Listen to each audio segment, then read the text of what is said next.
Assalamualaikum warahmatullahi wabarakatuh. Pada pertemuan kali ini kita akan membahas tentang sel yang berkaitan dengan pengertian sel, struktur sel, dan fungsinya. Untuk lebih jelasnya, ayo kita dengarkan penjelasan berikut. Dalam biologi, sel adalah kumpulan materi paling sederhana yang dapat hidup dan merupakan unit penyusun semua makhluk hidup. Sel mampu melakukan semua aktivitas kehidupan dan sebagian besar reaksi kimia untuk mempertahankan kehidupan berlangsung di dalam sel. Kebanyakan makhluk hidup tersusun atas sel tunggal atau disebut dengan organisme uniseluler, misalnya bakteri dan amuba. Makhluk hidup lainnya termasuk tumbuhan, hewan, dan manusia merupakan organisme multiseluler yang terdiri dari banyak tipe sel terspesialisasi dengan fungsinya masing-masing. Sel terkecil yang dikenal oleh manusia adalah bakteri Mycoplasma dengan diameter 0,0001 sampai 0,001 mm. Sedangkan salah satu sel tunggal yang bisa dilihat dengan mata telanjang ialah telur ayam yang belum dibuahi. Akan tetapi sebagian besar sel berdiameter antara 0,001 sampai 0,1 mm sehingga hanya bisa dilihat dengan menggunakan mikroskop. Penemuan dan kajian awal tentang sel memperoleh kemajuan sejalan dengan penemuan dan penyempurnaan mikroskop pada abad ke-17. Secara struktural terdapat dua tipe sel, yaitu sel prokariotik dan sel eukariotik. Berikut penjelasannya. Sel prokariotik merupakan sel yang belum memiliki nukleus atau tidak memiliki membran inti yang memisahkan materi genetik di inti sel dengan bagian sel lainnya. Sel prokariotik memiliki DNA sirkuler atau plasmid, sejumlah ribosom yang berfungsi untuk sintesis protein, membran plasma yang membatasi sel, serta dinding sel yang terdapat di sebelah luar membran plasma dan dilapisi kapsul seperti gel. Sebagian sel prokariotik ada yang memiliki organel perlekatan berupa pili dan organel perlekatan berupa flagel. Sel bakteri atau prokariotik pada umumnya berdiameter 0,1 sampai 1,0 mikrometer. Sel eukariotik merupakan sel yang memiliki nukleus yang sebenarnya atau materi genetik yang dibungkus oleh membran inti.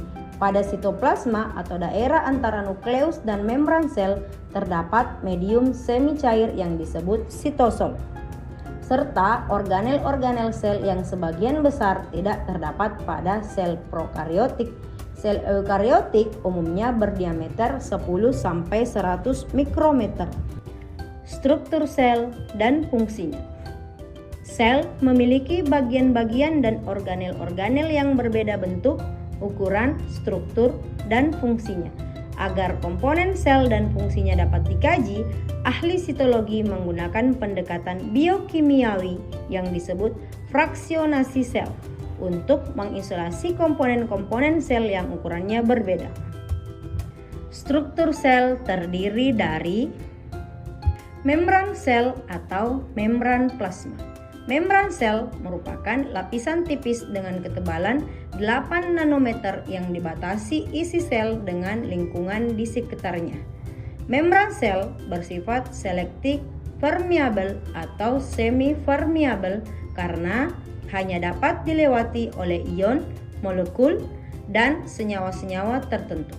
Pada sel hewan dan manusia, membran sel terletak di bagian terluar, sedangkan pada tumbuhan, membran sel dikelilingi oleh dinding sel. Fungsi membran sel adalah sebagai berikut. Yang pertama, mengontrol masuk dan keluarnya zat dari atau ke dalam sel. Yang kedua, sebagai pelindung agar isi sel tidak keluar. Dan yang ketiga, sebagai reseptor atau penerima rangsangan dari luar sel. Nukleus atau inti sel. Nukleus merupakan bagian yang paling penting bagi sel, berdiameter 5 mikrometer dan diselubungi membran ganda atau membran luar dan dalam yang dipisahkan oleh ruangan sekitar antara 20 sampai 40 nanometer. Membran inti tersusun dari bahan lipid dan protein. Di sekeliling inti terdapat pori-pori berdiameter 100 nanometer untuk mengatur keluar dan masuknya makromolekul dari nukleus. Pada bibir pori, membran dalam dan membran luar tampak menyatu. Di dalam nukleus terdapat nukleoplasma atau plasma inti, anak inti atau nukleolus, dan materi genetik berupa benang-benang kromatin. Fungsi nukleus ialah sebagai berikut. Yang pertama, mengontrol sintesis protein dengan cara mensintesis mRNA sesuai dengan perintah DNA. Yang kedua, mengendalikan proses metabolisme sel. Yang ketiga, menyimpan informasi genetik berupa DNA. Dan yang keempat, tempat penggandaan replikasi DNA. Sitoplasma. Sitoplasma adalah cairan sel yang terdapat di dalam sel, di luar inti sel, dan organel-organel sel. Sitoplasma berbentuk cairan koloid homogen yang jernih serta mengandung nutrien, ion-ion, garam, dan molekul organik. Sitoplasma dapat mengalami perubahan dari fase sol atau konsentrasi air tinggi ke fase gel atau konsentrasi air rendah atau sebaliknya. Fungsi sitoplasma ialah sebagai berikut. 1. Tempat organel sel dan sitoskeleton. Yang kedua, memungkinkan terjadinya pergerakan organel sel oleh aliran sitoplasma. Dan yang ketiga, tempat terjadinya reaksi metabolisme sel. Yang keempat, menyimpan molekul-molekul organik, misalnya karbohidrat, lemak, protein, dan enzim. Ribosom. Ribosom berbentuk butiran kecil dengan diameter 20-22 nanometer. Pada sel-sel tertentu dengan laju sintesis protein yang tinggi, misalnya sel hati, akan memiliki jumlah ribosom yang sangat banyak sehingga mencapai jutaan ribosom. Ribosom dapat dibedakan menjadi dua jenis, yaitu sebagai berikut. Ribosom bebas tersuspensi di dalam sitosol. Ribosom bebas mensintesis protein yang akan berfungsi di dalam sitosol seperti enzim metabolisme. Yang kedua, ribosom terikat. Menempel pada retikulum endoplasma, ribosom terikat mensintesis protein yang akan dimasukkan ke dalam membran retikulum endoplasma, sekresi protein, serta pembungkusan pada organel tertentu seperti lisosom. Retikulum endoplasma. Retikulum endoplasma merupakan membran berbentuk labirin yang berhubungan dengan selubung inti sel. Retikulum endoplasma berjumlah lebih dari separuh total membran di dalam sel. Retikulum endoplasma dapat dibedakan menjadi dua jenis, yaitu retikulum endoplasma halus atau tidak bergranula jika permukaannya tidak ditempeli oleh ribosom. Retikulum endoplasma halus berperan dalam proses sintesis lipid atau fosfolipid dan sterol, metabolisme karbohidrat, dan menetralisir racun. Di dalam sel ovarium, testis, hati, dan otot banyak terdapat retikulum endoplasma halus. Yang kedua, retikulum endoplasma kasar atau bergranula jika permukaannya ditempeli oleh ribosom. Retikulum endoplasma kasar berperan membentuk fosfolipid membrannya sendiri dan sintesis protein sekretori, misalnya glikoprotein dan hormon insulin di dalam sel pankreas. Protein sekretori yang dikeluarkan dari retikulum endoplasma kasar dibungkus oleh membran vesikula. Vesikula tersebut kemudian berpindah ke bagian sel lainnya, misalnya badan Golgi dan yang disebut vesikula transport.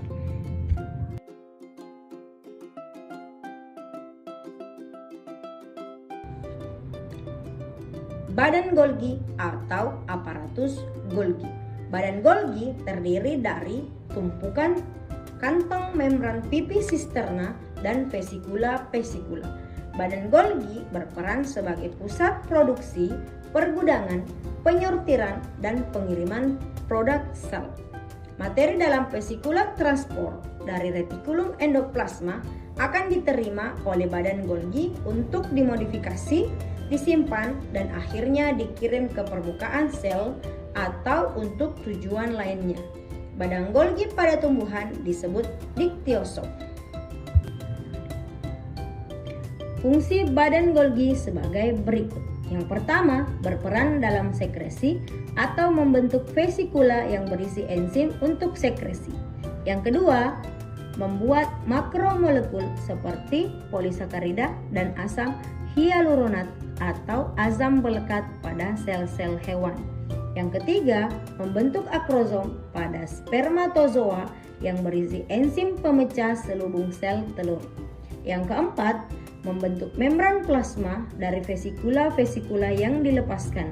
Dan yang kelima, membentuk dinding sel pada tumbuhan. Lisosom. Lisosom merupakan organel kecil berdiameter 0,1 mikrometer dan berbentuk seperti kantong atau vesikel yang diselubungi membran tunggal. Lisosom berisi enzim hidrolitik yang mencerna makromolekul. Contohnya, enzim nuklease menghidrolisis asam nukleat, enzim protease menghidrolisis protein, dan enzim lipase menghidrolisis lipid. Lisosom dibuat di retikulum endoplasma kasar, kemudian ditransfer dan diproses lebih lanjut di badan Golgi. Fungsi lisosom yaitu sebagai berikut. 1. Berperan pada pencernaan intrasel. Yang kedua, berperan pada proses fagositosis dengan cara menelan dan mencerna partikel yang lebih kecil, misalnya yang dilakukan oleh organisme uniseluler yaitu amoeba. Pada manusia, sel makrofag memfagositosis bakteri atau kuman penyakit lainnya. Yang ketiga, autofag atau menelan dan mendaur ulang organel yang rusak. Dan yang keempat, autolisis, yaitu perusakan sel sendiri dengan cara membebaskan semua isi lisosom. Autolisis terjadi pada peristiwa hilangnya ekor katak pada saat metamorfosis. Peroksisom. Peroksisom merupakan organel yang menyerupai kantong berbentuk agak bulat, mengandung butiran kristal dan diselubungi membran tunggal. Peroksisom terbentuk dan tumbuh melalui penggabungan protein dan lipid di dalam sitosol, kemudian setelah mencapai ukuran tertentu akan membelah untuk memperbanyak diri. Peroksisom mengandung enzim oksidase dan enzim katalase. Enzim oksidase berfungsi memindahkan hidrogen dari suatu substrat agar dapat bereaksi dengan oksigen dan menghasilkan hidrogen peroksida sebagai bentuk produk simpanan. Oleh karena itu, organel tersebut dinamakan peroksisom. Hidrogen peroksida yang terbentuk bersifat racun tetapi akan diubah oleh enzim katalase yang juga dihasilkan oleh peroksisom menjadi air dan oksigen. Pada hewan, peroksisom banyak ditemukan di dalam sel hati dan ginjal. Pada tumbuhan, peroksisom dapat ditemukan di dekat kloroplas dan mitokondria pada sel-sel daun. Fungsi peroksisom yaitu sebagai berikut. Yang pertama, menghasilkan enzim oksidase dan katalase. Yang kedua, memecah asam lemak menjadi molekul kecil sebagai bahan bakar untuk respirasi sel. Dan yang ketiga, di dalam sel hati, peroksisom menetralisir racun, alkohol, dan senyawa berbahaya lainnya. Glioksisom. Glioksisom adalah sejenis peroksisom yang ditemukan pada jaringan penyimpan lemak pada biji tumbuhan. Glioksisom berfungsi untuk menghasilkan enzim yang dapat mengubah asam lemak menjadi gula yang akan digunakan sebagai sumber energi pada saat biji sedang berkecambah. Mitokondria. Mitokondria merupakan organel berbentuk silinder dengan panjang 1-10 mikrometer dan diselubungi dua membran, yaitu membran luar dan membran dalam. Membran dalam mitokondria berlekuk-lekuk disebut krista. Krista memperluas permukaan membran sehingga dapat meningkatkan produktivitas respirasi sel. Membran dalam membentuk dua ruangan internal mitokondria, yaitu ruangan sempit intermembran serta ruangan matriks yang berisi enzim respirasi sel, ribosom, DNA, dan RNA. Mitokondria disebut organel semi-otonom karena memiliki DNA yang dapat mengatur sintesis protein yang dilakukan oleh ribosom di dalam organel tersebut. Mitokondria berperan dalam respirasi sel atau metabolisme energi di dalam sel yang dapat menghasilkan ATP.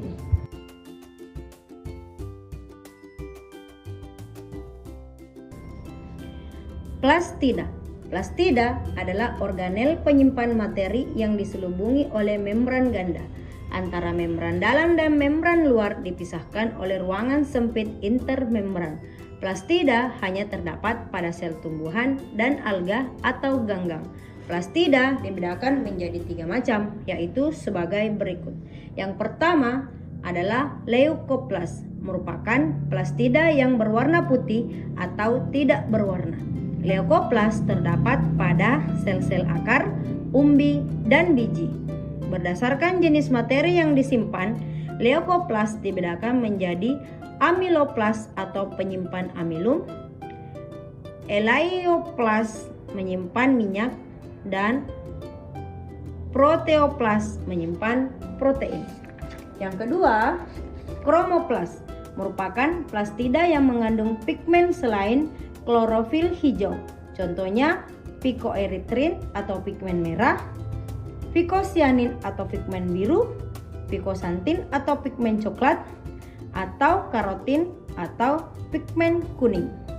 Kromoplas terdapat pada sel bunga dan buah-buahan yang masak. Yang ketiga, kloroplas merupakan plastida berbentuk seperti lensa berukuran 2 mikrometer dikali 5 mikrometer yang mengandung pigmen hijau atau klorofil. Kloroplas terdapat pada sel-sel yang melakukan fotosintesis, misalnya sel daun dan ganggang hijau. Kloroplas merupakan organel semi-otonom karena memiliki DNA dan ribosom. Di dalam kloroplas terdapat kantung-kantung pipih yang disebut tilakoid.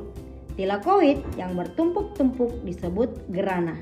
Grana-grana tersebut dihubungkan oleh tubula tipis di antara tilakoid. Di luar tilakoid terdapat cairan yang disebut stroma. Vakuola. Vakuola adalah organel berbentuk vesikula besar yang berisi cairan dan diselubungi membran tunggal. Vakuola terbentuk oleh lipatan membran sel ke arah dalam. Vakuola yang terdapat pada sel bersel satu, misalnya amoeba dan paramecium, dapat dibedakan menjadi 2, yaitu vakuola makanan dan vakuola kontraktil. Pada sel tumbuhan, vakuola dibatasi membran tonoplas. Pada umumnya, sel tumbuhan memiliki satu vakuola sentral yang besar, menempati hingga 80% dari total ruangan sel. Vakuola sentral pada tumbuhan dapat berfungsi sebagai lisosom. Vakuola akan berukuran semakin besar seiring dengan bertambahnya umur sel tumbuhan tersebut. Vakuola pada sel tumbuhan berfungsi sebagai berikut. Yang pertama, menyimpan gas senyawa organik, misalnya alkaloid, protein, dan asam organik, dan ion anorganik, misalnya kalium dan klorida. Yang kedua, tempat menyimpan pigmen daun, buah, dan bunga, atau antosianin, misalnya warna merah, kuning, dan ungu. Yang ketiga, menyimpan senyawa beracun atau aroma tidak sedap. Hal ini dapat melindungi tumbuhan dari gangguan pemangsa. Yang keempat, menyerap air sehingga sel menjadi lebih besar. Dan yang keempat, tempat pembuangan akumulasi produk simpanan hasil metabolisme yang berbahaya. Sentrosom dan sentriol. Sentrosom merupakan organel tempat tumbuhnya mikrotubul yang terletak di dekat nukleus. Di dalam sentrosom terdapat satu pasang sentriol, tetapi sentrosom pada tumbuhan tidak memiliki sentriol. Sentrosom dapat bereplikasi dan membentuk benang-benang spindle yang akan mengikat dan menarik kromatik ke arah kutub yang berlawanan pada anafase saat pembelahan sel secara mitosis maupun meiosis. Sitoskeleton. Sitoskeleton merupakan kerangka sel yang kuat dan lentur, berupa jalinan serabut yang tersebar di seluruh sitoplasma. Sitoskeleton berfungsi untuk menyokong dan mempertahankan bentuk sel serta berperan sebagai tempat tertambatnya beberapa organel sel. Berdasarkan ukurannya, sitoskeleton dibedakan menjadi mikrotubula, filamen intermediate atau filamen antara, dan mikrofilamen atau filamen aktin. Dinding sel. Dinding sel memiliki ketebalan 0,1 mikrometer hingga beberapa mikrometer. Dinding sel terdapat pada sel tumbuhan, jamur, dan alga atau ganggang. Pada dinding sel terdapat nokta atau bagian dinding yang tidak menebal, sehingga memungkinkan terjadinya hubungan antar plasma sel yang berbentuk juluran yang disebut plasmodesmat. Fungsi dinding sel yaitu sebagai berikut. Yang pertama, melindungi sel. Yang kedua, mempertahankan bentuk sel. Dan yang ketiga, mencegah penyerapan air yang berlebihan. Oke, demikianlah penjelasan kita kali ini tentang struktur sel dan fungsinya. Jangan lupa tonton video-video kita selanjutnya.